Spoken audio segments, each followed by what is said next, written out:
de las emociones emergentes en los niños y niñas, desde los principios que nos orientan a la identificación, aceptación, a la regulación emocional.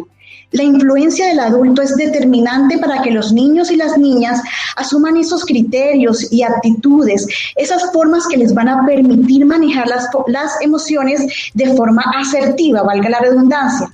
Para esto se pueden utilizar sucesos de la cotidianidad que les van a permitir comprender las situaciones y aprender a expresar sus emociones.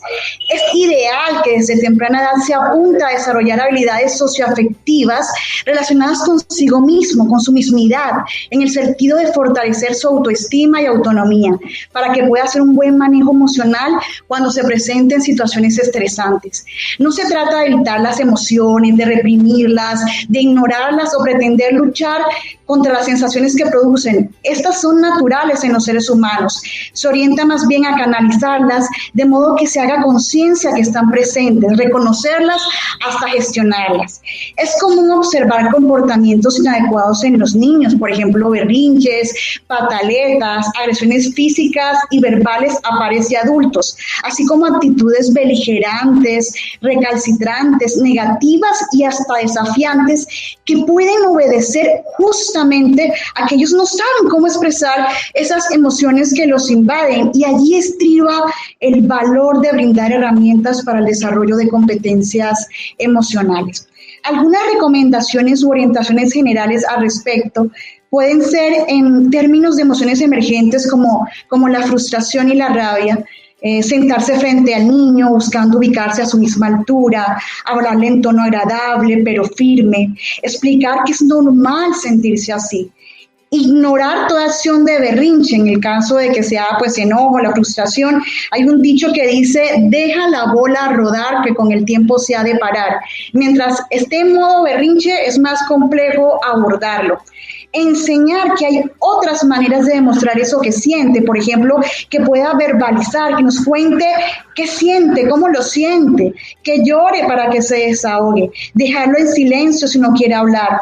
Conversar con él sobre situaciones propias donde se ha sentido o donde haya experimentado aquella emoción y la forma como lo manejó. Mientras nosotros vamos compartiendo con ellos actividades que sepamos que les van a gustar. Expresiones que nos pueden ayudar para conversar con los niños. Podemos decirles: puedo sentir cómo te sientes. Quiero que sepas que espero que ya te sientas mejor.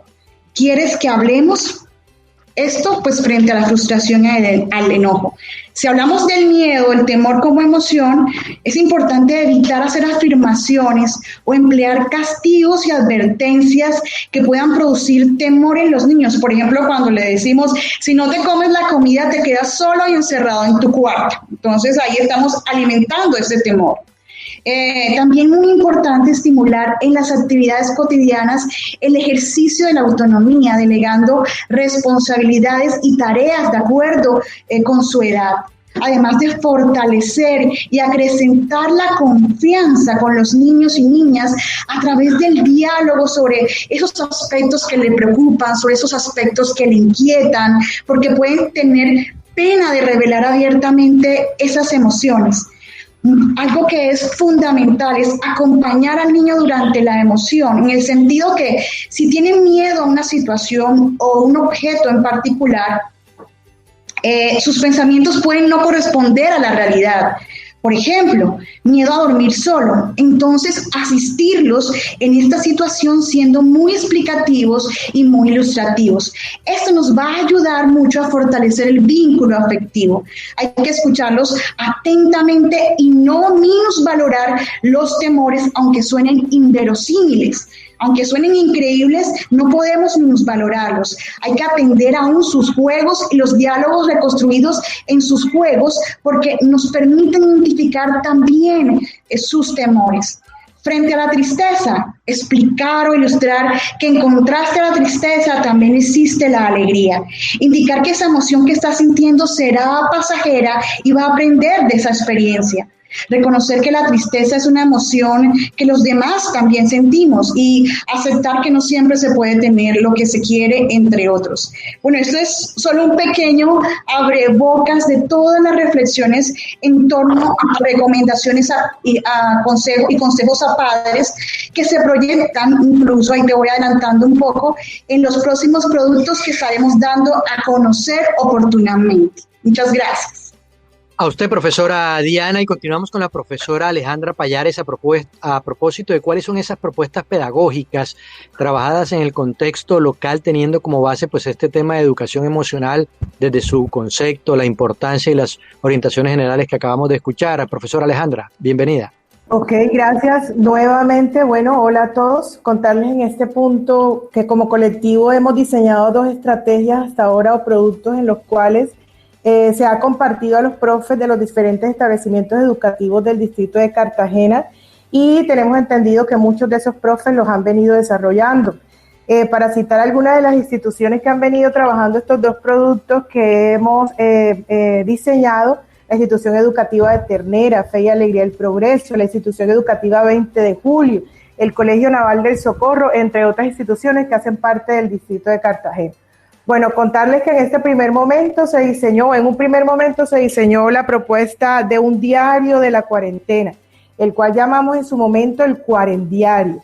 Este es un recurso que permite a los niños recoger experiencias vividas durante la cuarentena, al tiempo que desarrollan competencias escritoras a través de la producción escrita.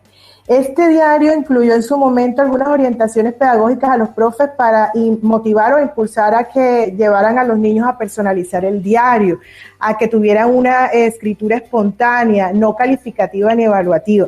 El calendario permite a los chicos realizar pequeños registros, plasmar de manera personal esas experiencias diarias, sus emociones, sus sentimientos. Pues en este momento coyuntural o de crisis que estamos viviendo con el encierro, en sus palabras el encierro, pero en realidad la crisis que trae el confinamiento, la cuarentena y la pandemia. Concebimos así esta primera estrategia de cuarendiario o diario de la cuarentena como una actividad de regulación emocional y en cierta medida catártica, porque creemos o concebimos que escribir en sí mismo es una acción liberadora. En sí misma escribir es una acción liberadora. Bueno, ese cuarendiario tenía una estructura propuesta desde 4 hojas, con una secuencia en las fechas de los días que los niños quisieran desarrollarlo o trabajarlo. Se sugería a los niños que escribieran en unos apartes con quien habían compartido de cerca y de lejos, teniendo en cuenta sus relaciones de virtualidad. Podían en otra parte escribir cómo se sentían. En ese espacio podían escoger la emoción emergente en ese día particular en el que estaban registrando en el diario sus vivencias.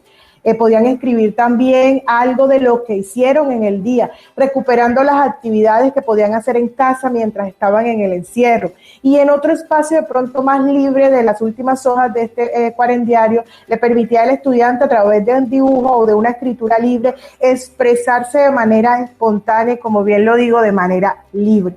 Una segunda herramienta, esa hasta ahora es el cuarendario, lo que les estaba compartiendo, esa fue la primera producción que tuvimos como colectivo. Una segunda herramienta que diseñamos para este tiempo se llama Semanario Emocional. Acá, desde la literatura retomamos algunos textos para trabajar aquellas emociones emergentes de manera específica. El Semanario Emocional permite que tanto padres, cuidadores o docentes puedan desarrollar junto con los niños unas actividades propuestas para el manejo de las emociones. Inicialmente sacamos o emitimos la tristeza, el enojo y el miedo. La tristeza la abordamos desde el texto Cuando estoy triste de Tracy Moroni. El enojo desde el texto Cuando estoy enojado, también de la misma autora. Y el miedo desde el texto Abraza tu miedo del autor Diego Mendoza Luna. La estructura propuesta para esta segunda entrega, que fueron los semanarios emocionales, plantean que los niños puedan hacer, a través de dibujo, de manera escrita, poder recrear cuando sienten pues esa emoción, sea tristeza, miedo o enojo. En un segundo aparte, dónde sienten la tristeza, el miedo y enojo, identificando a través del dibujo del cuerpo humano o de ellos mismos, en qué parte exacta de su estructura corporal sienten esta emoción, sea tristeza, miedo o enojo. Tenemos también otra parte de ese semanario emocional, un apartado que proponía que pintaran el color de la emoción emergente, sea tristeza, miedo o enojo. Y por último, que el niño identificara, ya sabemos que a través de dibujo, de una escritura espontánea, qué hace para vencer el miedo, la tristeza o el enojo, que son las 3 emociones que hasta ahorita hemos emitido semanarios emocionales. Como de manera natural, cómo en este punto el niño hizo para poder vencer o superar esa emoción emergente de ese semanario expresada o desarrollada en ese semanario emocional.